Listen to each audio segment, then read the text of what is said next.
Welcome to the latest in our series of videos from Balloon One on SAP Business One. Today's video is going to be about a new module introduced in SAP in version 9.1 called Resources.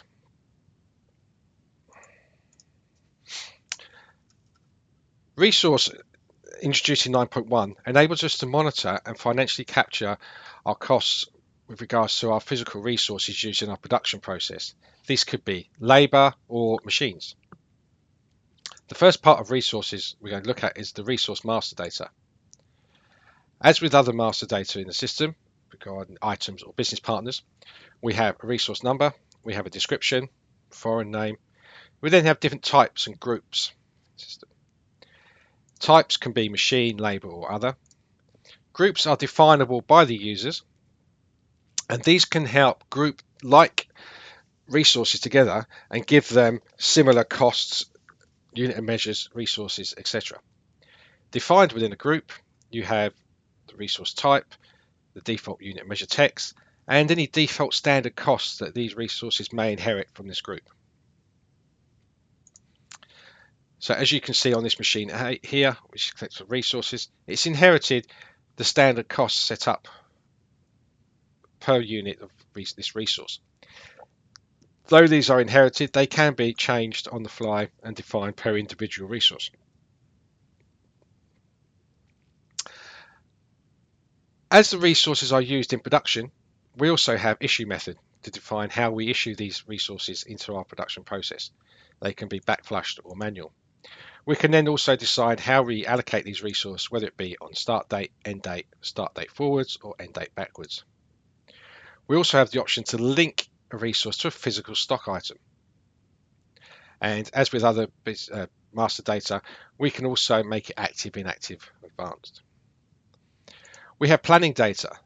Planning data enables us to define on a daily basis how much of this resource we have available to us. For example, here on machine A, we have 8 hours available per day and 4 hours on a Saturday and 0 hours on a Sunday. If there were multiple machines, we could define, if there were 3, for example, we could define a factor of 3 for 3 machines, which would give us 24 hours capacity. Machines can also be linked to the fixed assets. So when we buy our machines, we would obviously create a fixed asset for them within our register, and we can link them to the standard fixed asset master data as a link.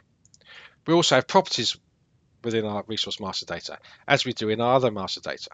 I've defined these as 3 different lines, manual and automatic. So machine A is used on line A, and it's an automatic process machine. We can also have attachments against our resource master data. Again here, this could be a drawing as an example here. It could be instructions, it could be a maintenance log. We also have remarks section, as we do with any other master data. We also have capacity data tab. Now this, for any particular period we can define, we can see what's the total amount of availability for this capacity for this resource. So for example here we can see that between the 30th of December 16 and the 30th of January 17 have 184 hours available, 6 of which have been committed and 3 have always been consumed. Okay. How we set these capacities we will go into next when we look at the resource capacity. So our resource capacity screen, this enables us to see exactly how much availability we have of our resources. We can search for this by and set by just internal, what's been ordered, what's been committed, what's been consumed, what's available, or all. And this is now I'm going to look at all. We can look at it for a period. We can look at just one particular warehouse, a particular resource number, a resource group, or resource type. So I'm going to pull in what we currently have capacity for our resource by clicking refresh. And you can see from my machine here, which is the only resource I've set up, we've got 175 hours worth of resources available to us within this period. We have 5 hours available today. We have nothing available for the next 3 days, bank holidays and weekends. We then have 8 hours available on the 3rd, but only 2 hours available on the 4th. To get a breakdown of these figures, if we expand our lines here, we can see that there was 184 internally available. So that's initially how much was initially available to us. of which we now only have 175 because we have 6 committed and 3 consumed. As we move along to the day-by-day breakdown, we can see that on the 30th, we now have 5 available. We had 8 initially. 3 have already been consumed. If we click on the 3, we can then see that that was issued into production. So it was already been used in our production order. If we move across to the 4th of January, we can see that we only have 2 hours available for this resource out of the initial 8. And the reason for that is we have 6 already committed. And if we click on the 6, we can drill down and see that it's already been committed to a particular production order. Now we set these capacities through setting the daily internal capacities. This can be done either through set daily internal capacities through here, clicking on here to access it screen, or we can do it through the menu set daily internal capacities and here.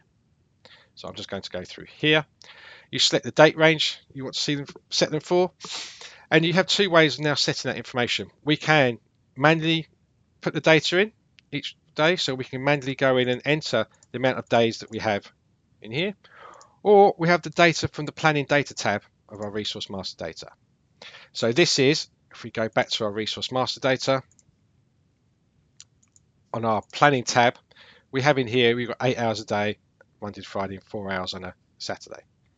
It will use that information, if we use this here, to populate each of the working days between this date range with the relevant number of hours and capacity. For this purpose, I'm going to leave this as manual. So for an example here, on the 3rd, because we're going to run a skeleton day that day, we're only going to have 4 hours worth of capacity. So on the Tuesday, I'm going to set that to be 4 hours, and the date is going to be 030117, 030117. If I was to set this for a range, say cover a period of a month, it would set every Tuesday to 4 hours within that month. I then update that information. We can now see that we only have 4 hours capacity on that day.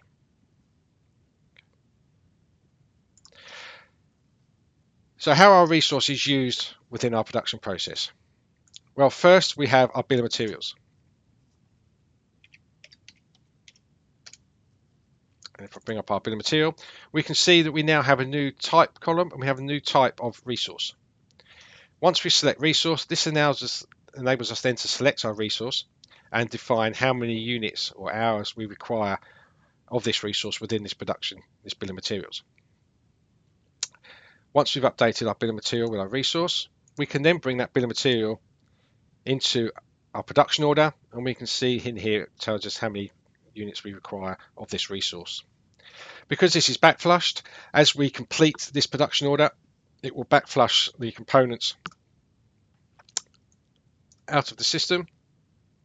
And if we look on our summary tab, we can see in here we've got actual item component costs, actual resource component costs. So this is the cost of our resource, and it gives our total production cost. If we go back to our resource master data and look at this, we can see our total resource standard cost was £80. And within our production order, we required 3 units of this. So 380s are 240. Gives us our resource component cost. Once you finish your production order, the relevant journals will be posted to post your actual component costs, your cost of goods sold,